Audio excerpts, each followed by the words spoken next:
Am I the a-hole for reporting my boss's fraudulent activities after he tried to bribe me to keep quiet? I work as a senior accountant at a mid-sized construction company in New Haven, Connecticut. The company's been around for over 30 years, but we're definitely not a big player like those massive corporations in the city. The guy running the show, my boss, is a guy named Dale Marshall.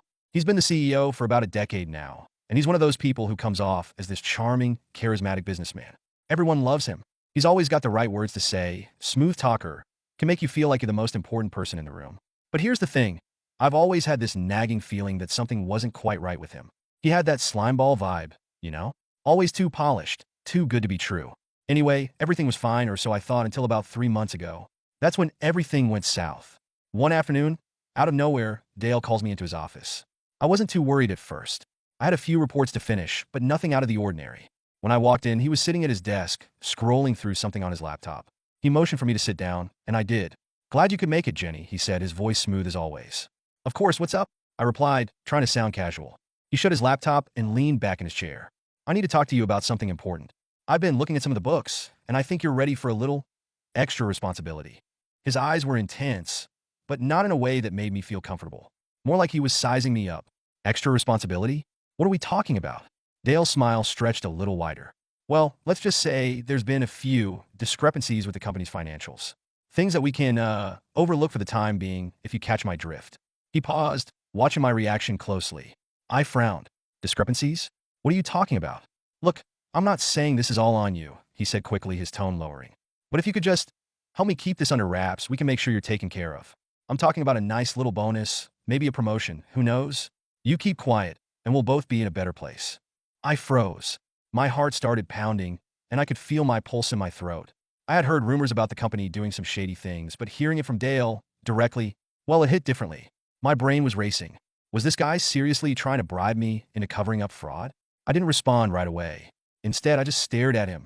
I had to think, process this, but my gut was telling me something was terribly off. The office suddenly felt suffocating. Dale leaned in, lowering his voice even further. "You can either go along with it, and we both walk away unscathed, or, well, you could blow the whistle and face the consequences." He gave me this knowing look, like he thought I would fold under pressure. I couldn't believe it.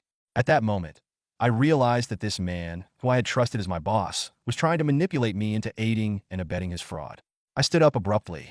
"I'm not doing that, Dale. I can't be a part of this." He immediately stood up, his face turning red. "You don't get it, do you? You'll be finished here. No one will believe you. You think anyone's going to side with the quiet accountant over the guy who built this company?" His voice was rising now. "Don't tell me," I said, my voice shaking but firm. "I'm not your pawn." Dale stared at me for a long moment before finally sneering. "You'll regret this," he muttered as I turned and left the room. The whole situation felt like a nightmare. I went home that night, my mind racing with a million thoughts. I didn't know what to do. If I reported him, there was a very real chance I could lose my job. But if I kept quiet, I would be complicit in something I couldn't live with. The next day, I didn't go straight to HR. I wanted to make sure I had all the facts. I spent hours going through the financial records, looking for any signs of what Dale had hinted at. And sure enough, I found some serious irregularities. The company was funneling money through shell accounts, inflating expenses, and underreporting revenue. It was all there in black and white. I had no choice. I knew what I had to do. I reported everything to the authorities. It wasn't easy. Dale came after me like a storm, calling me, sending me messages, even showing up at my house. "You don't know what you've done," he kept saying. "You've ruined everything." Well, maybe I had ruined everything, but not for the reasons he thought. I wasn't about to let this fraud go unchecked just because my boss thought he could buy my silence. It's been a few months since then, and things have been crazy. The company is under investigation, and Dale was suspended pending the results. I don't know what will happen to him, but I've been looking for new job opportunities just in case. Word about the scandal has spread, and I can already tell some people in my circle at work are starting to distance themselves. Am I the a-hole for reporting him?